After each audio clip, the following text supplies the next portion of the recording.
frases que Jesus falou quando já estava pregado na cruz do Calvário.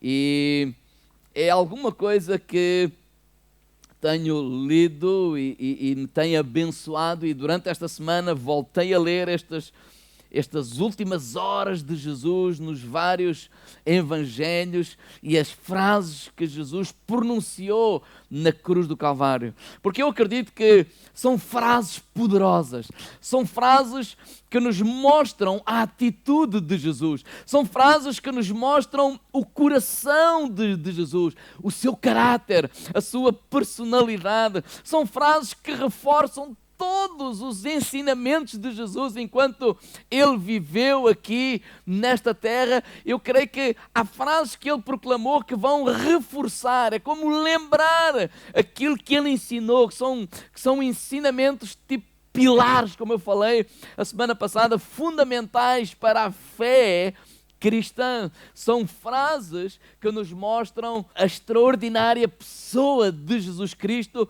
enquanto homem. Apesar de ele ser Deus também, ele viveu aqui nesta terra enquanto homem. Por isso o autor da carta aos Hebreus, ele disse assim: olha, quando passares por tempos de dificuldade, quando passares por tempo de desânimo, quando sentires enfranquecido por causa das circunstâncias ou das adversidades da vida, olha, coloca os teus olhos em Jesus, coloca o teu foco em Jesus. Ele é o nosso exemplo, o autor e o consumador da nossa fé. Porque no dia mais difícil da sua vida, sim, no dia em que ele foi crucificado, eu creio que foi o dia mais difícil da vida de Jesus. E naquela cruz, ele pronunciou a primeira frase que vimos a semana passada: Pai, perdoa-lhes, porque eles não sabem o que fazem.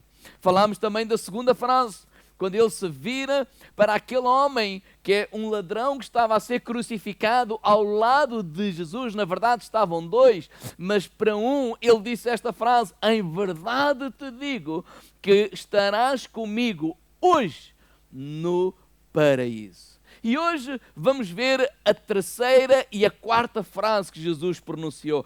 Eu convido os irmãos a abrir a palavra de Deus em João, no capítulo 19, verso 26. João, capítulo 19. Vamos lá todos abrir a Bíblia.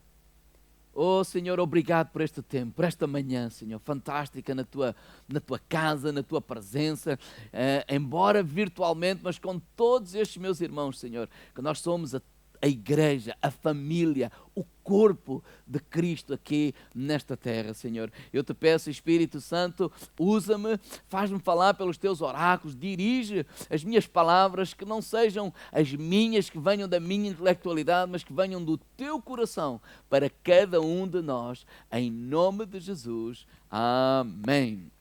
Em João capítulo 19, Jesus está pregado naquela cruz. Vamos tentar imaginar esta cena. Horas e horas de sofrimento. Todo aquele cenário em que os soldados gozam, fazem troça de Jesus. Gozam com ele. Sangue a escorrer por todo o lugar.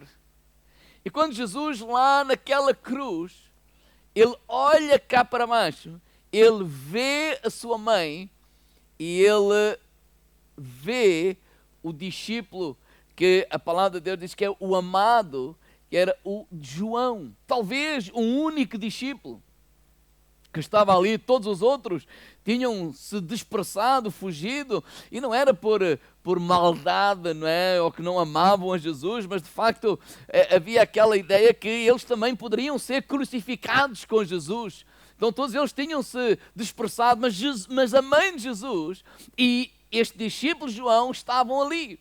E diz em João capítulo 19, versículo 26, a terceira frase que Jesus pronuncia lá na cruz é esta: ora Jesus, vendo ali a sua mãe e o discípulo a quem ele amava estava presente, disse à sua mãe: mulher, eis aí o teu filho.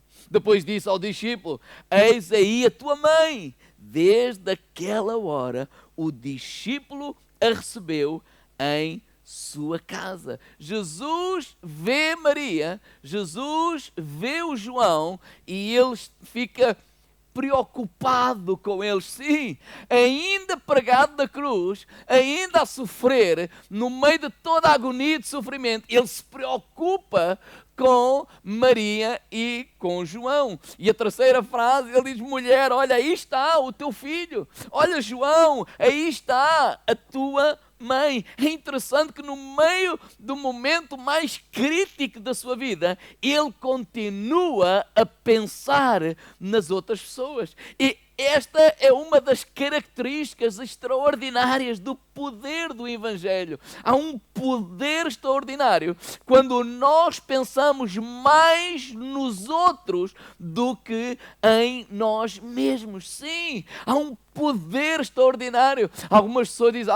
pastor, se eu não pensar em mim, ninguém vai pensar em mim. Não, é errado. A palavra de Deus não nos ensina isso. A beleza do Evangelho é esta mesmo. Quanto mais nós pensamos nos outros, priorizamos os outros, cuidamos dos outros, nos doamos aos outros, a palavra de Deus diz que Ele, Deus, cuida de nós. Então a resposta vai ser: pastor, quem é que cuida de mim? Deus vai cuidar de ti. Quando tu cuidas de outros, quando tu amas outros, eu não estou à espera que esses outros façam a mesma coisa, não é nada disso, mas na hora que tu precisares, Deus levanta quem Ele quiser, quando Ele quiser, à hora que Ele quiser, pessoas que vão cuidar de ti, que vão te amar, e esse é o poder do Evangelho. Jesus, ele disse assim: olha, mulher, aí está o teu filho. Olha, João, aí está a tua mãe. Jesus conecta as pessoas. O Evangelho liga as pessoas. O Evangelho de Jesus, ele conecta as pessoas, ele liga, ele junta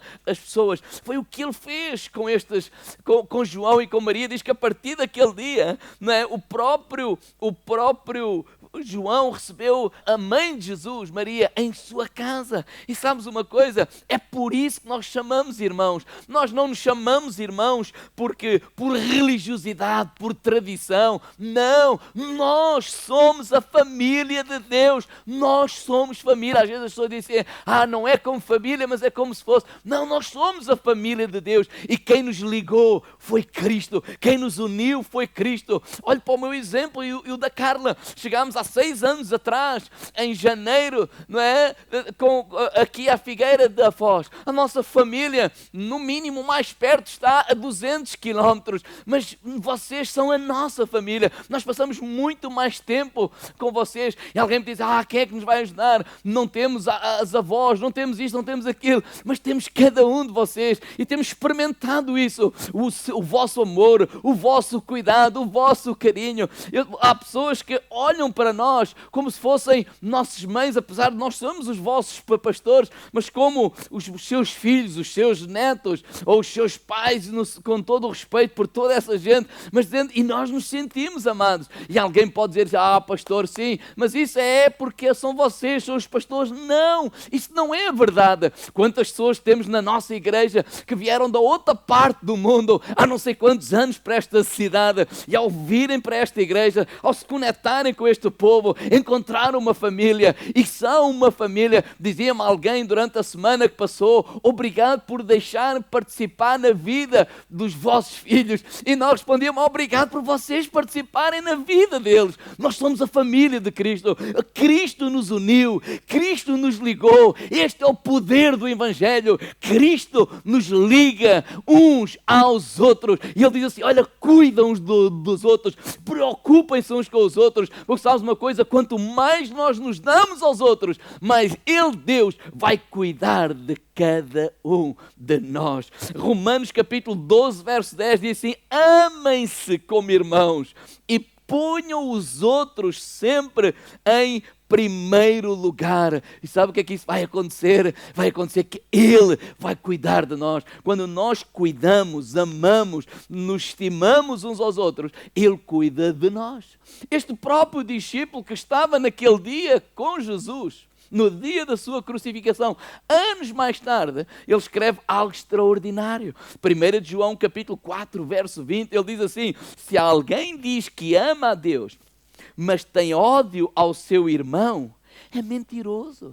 é mentiroso, ou seja, ele não pode amar a Deus coisa alguma. Ele diz assim, aquele que não ama o seu irmão a quem vê, como pode amar a Deus a quem não vê? E porquê? Porque Deus é amor. Irmãos, quando nós recebemos Jesus no nosso coração, o amor de Deus, este é o poder do Evangelho, transforma ódio em amor. Quantos testemunhos eu tenho presenciado ao longo destes anos de ministério. Por exemplo, uma miúda estava mal com os seus pais, tinham-se guerreado, desentendido, ódio, eles não se falavam, não se podiam ver. No dia em que recebeu Jesus, ela teve um encontro com o amor de Deus, e ao estar a ouvir a palavra de Deus, a palavra de Deus que nos ensina a perdoar, a palavra de Deus que nos ensina a vencer o mal com o bem. Um dia ela vai ter comigo e dizer, pastora, eu tenho uma vontade de ligar de novo aos teus pais. E eu disse, essa vontade é o Espírito Santo tem colocado no teu coração. E mais uma semana ou outra, e ela ligou aos pais, fizeram as pazes, os pais se converteram, glória a Deus, pelo amor de Deus. Este é o poder do Evangelho. Por isso o João disse, olha, é impossível nós dizemos que amamos a Deus, que servimos a Deus e odiamos os nossos irmãos. Não. Porquê? Porque Jesus vem nos conectar, Jesus vem nos ligar uns aos outros, e esse é o poder do Evangelho. Esse é o poder do Evangelho que transforma a vida das pessoas. Jesus nos deu essa responsabilidade, igreja, de nós cuidarmos uns dos outros. Nós somos o consolo de Jesus, nós somos os braços de Jesus, nós somos as pernas de Jesus, nós somos a boca de Jesus, e a responsabilidade de cuidar não é do pastor, mas também é da família, é de cada um de nós. Irmãos, como é que nós vamos ter contato com a graça de Deus? Ouça, quando alguém erra para comigo, faz o que é errado, e eu em vez de ficar a dizer, ele desiludiu-me, olha, eu nunca pensei que ele fizesse uma coisa destas, às vezes nós devemos pensar assim, não, claro que ele é um ser humano, ele vai errar, e ele não é perfeito, e quando ele erra para comigo, ou para contigo, e quando tu consegues perdoar, e quando tu consegues amar, porque reconheces, não, o mesmo amor que eu recebo da parte de Deus, o mesmo perdão que eu recebo da parte de Deus, eu vou doar, eu vou dar, eu vou entregar às outras pessoas. Quem sou eu para reter isso? Sabe o que é que as outras pessoas vão sentir? A graça de Deus na prática. Ou seja, eu pequei contra aquele irmão, eu desiludi aquele irmão, eu fiz o que é errado àquele irmão, eu até tenho vergonha do que eu fiz, e ele ainda assim, ele me ama, ele me perdoou, ele se dá comigo. Porquê? Não estamos a dizer que aquilo que a pessoa fez não tem importância, estamos a dizer assim, nós não nos vamos relacionar baseado nos erros uns dos outros, nós nos vamos relacionar baseado na graça do amor, do perdão de Deus na cruz do Calvário por cada um de nós, e assim a graça é manifesta através de cada um de nós. Então vamos cuidar de cada um, vamos abraçar o necessitado, e agora cuidado com o abraçar, não é? Vamos abraçar o necessitado, e o abraçar de facto, entre aspas, vamos amar aquele que está em problemas, vamos amar aquele que está caído. Porquê? Porque nós somos as mãos, os pés, a boca de Jesus aqui nesta terra. Se nós não demonstrarmos o amor de Deus, quem o fará? Quem o fará, igreja?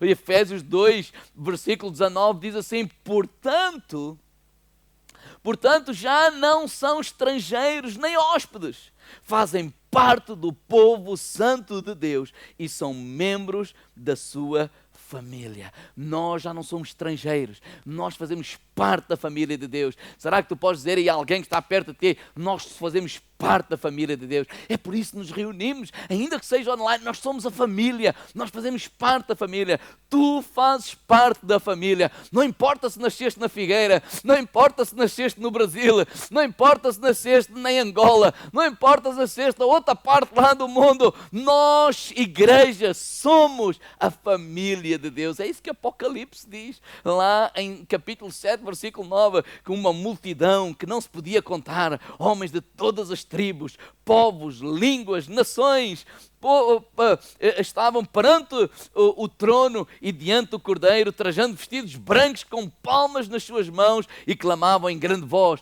Santo, Santo, Santo, Santo é o Senhor. Essa é a igreja de Jesus, que somos cada um de nós. Então Jesus veio nos conectar, nos ligar uns aos outros. Esse é o poder do Evangelho, esse é o poder do amor de Deus para com cada um de nós. Tu fazes parte da família e nós somos a casa que Deus está a edificar. E a casa que Deus está a edificar não é o edifício. Glória a Deus pelo edifício que nós podemos nos juntar e cultuar, mas a casa que Deus está a edificar é cada um de nós. Cristo em cada um de nós. Glória a Deus. A quarta frase de Jesus está em Mateus capítulo 27. No versículo 36 de Mateus 27, diz assim: E perto da hora nona, exclamou Jesus em alta voz, dizendo: Eli, Eli, lama sabachthani. Isto é: Deus meu, por que me desamparaste?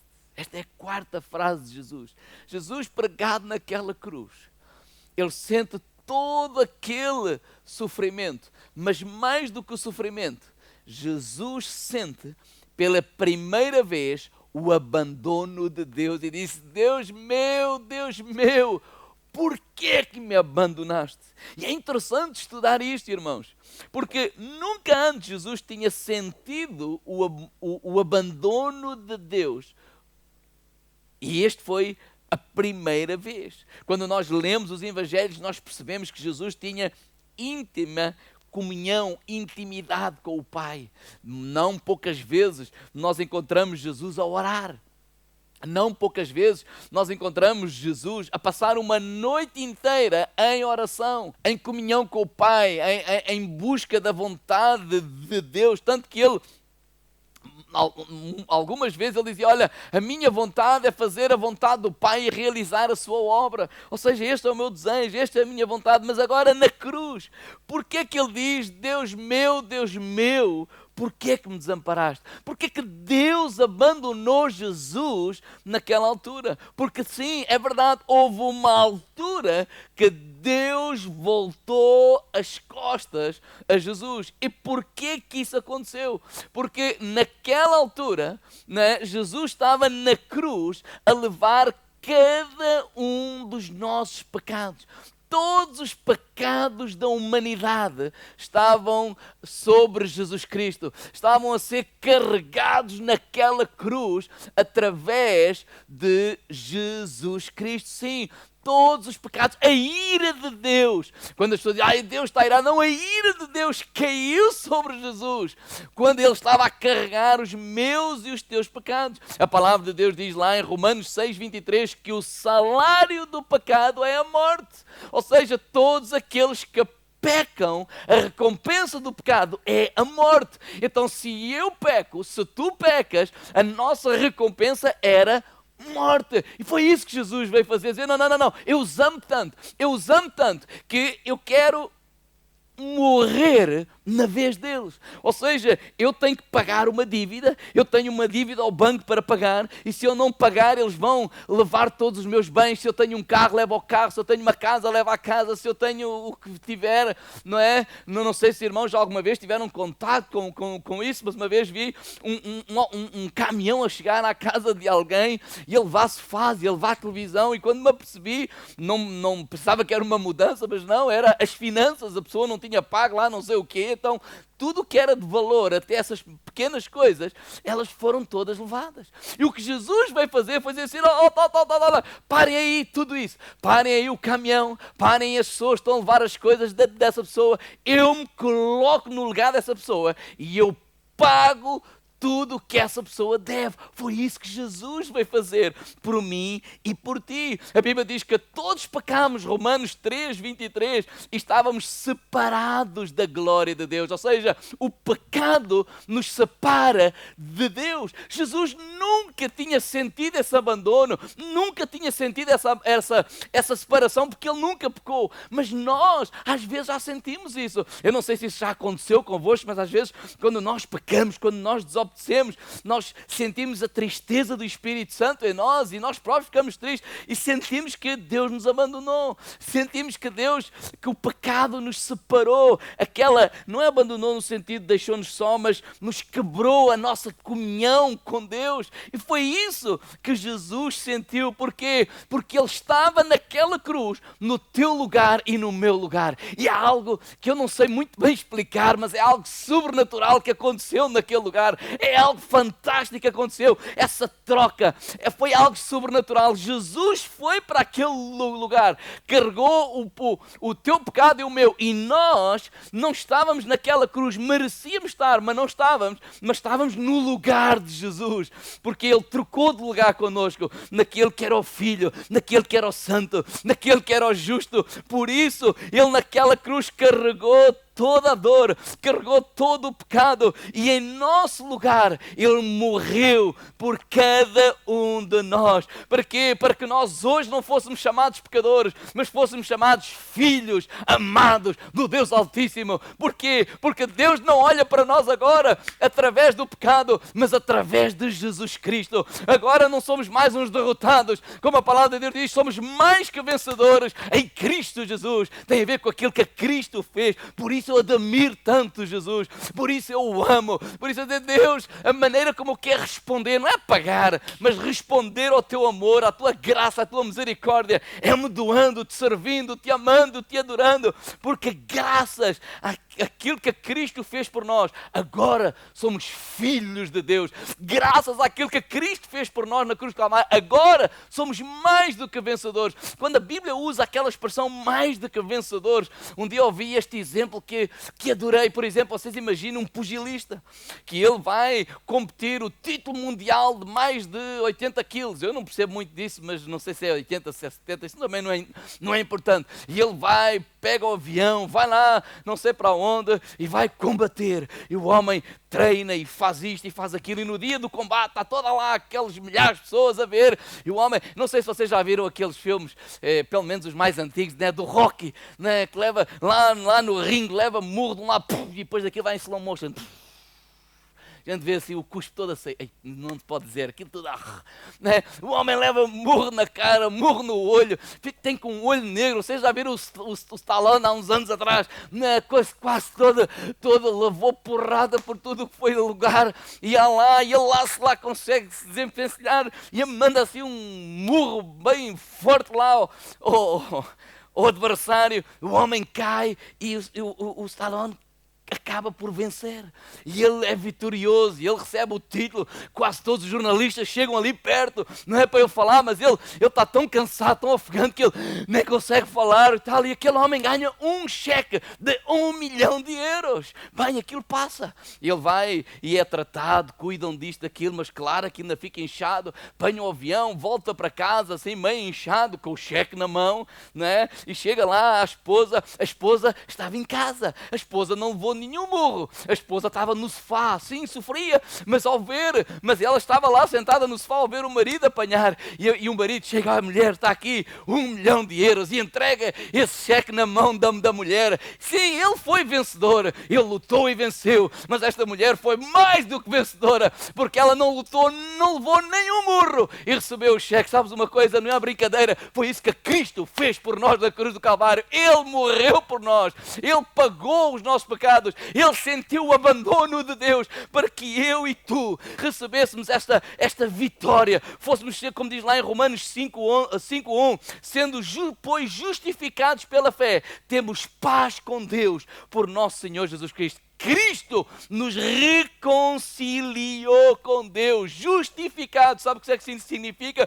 Como se nunca tivéssemos pecado, como se nunca tivéssemos pecado. Deus olha para ti, não vê os teus pecados, mas Ele te vê um filho purificado através do sangue de Jesus Cristo. Ele não vê as tuas derrotas, Ele vê a vitória na cruz de Calvário. Por isso, Romanos 3,23, eu citei há pouco só metade do versículo. O salário do pecado é a morte, mas glória a Deus, tem ali uma vírgula e diz: o dom gratuito de Deus é a vida eterna. A vida eterna através de Jesus Cristo. Nós não temos mais medo da morte, nós não temos mais medo dessas circunstâncias, porque temos a vida eterna em Jesus Cristo. Na cruz, Jesus carregou todos os nossos pecados e Ele foi condenado à morte para que eu e tu tivéssemos vida eterna.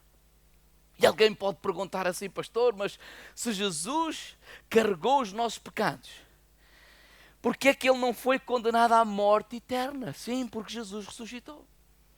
Quando Ele carregou os nossos pecados, Ele desceu ao inferno. E Ele disse ao diabo: está aqui o preço. É como aquele homem quando chegou e mandou parar toda aquela gente, estava a fazer um arresto aos bens daquela pessoa. Para, está aqui o preço. Pago, eu pago tudo o que essa pessoa deve. E vocês param com isso tudo e se volta tudo para a casa daquela pessoa. Foi o que Jesus fez por nós. Ele chegou ao pé do diabo: está aqui o preço. A morte pelo pecado era a morte. Está aqui. E então o diabo perguntou: e então onde é que estão os teus pecados? E aqui está o detalhe. Aqui está o detalhe de tudo isto. O diabo não podia reter Jesus. O inferno não podia reter Jesus. Sabe porquê? Porque Jesus nunca pecou. Ele nunca. O seu sangue era puro. Ele era um homem reto, perfeito, sem pecado, o seu sangue sem pecado. Ele era um homem limpo e o diabo não podia o reter, por isso Ele ressuscitou e está à direita de Deus Pai, em triunfo e vitória. Ele resgatou as chaves. As chaves significa autoridade, significa que abre portas. Então Ele tem a chave da vitória, Ele tem a chave do perdão, Ele tem a chave da cura, Ele tem a chave da libertação. Ele é chamado o Rei dos Reis, o Senhor dos senhores. Glória a Deus, glória a Deus. Eu não sei se tu estás entusiasmado ou não, mas eu dou graça a Deus por aquilo que Cristo fez por mim, por cada um de nós.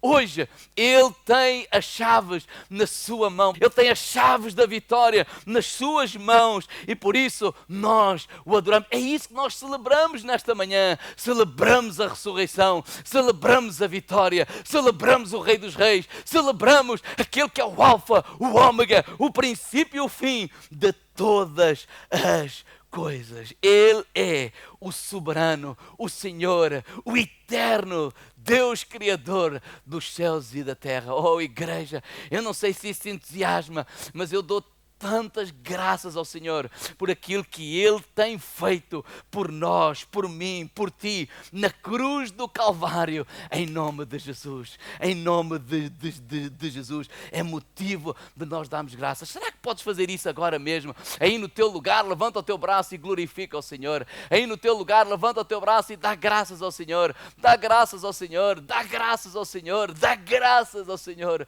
Porque Ele é bom e a sua misericórdia perdura para todo sempre. Glória a Deus.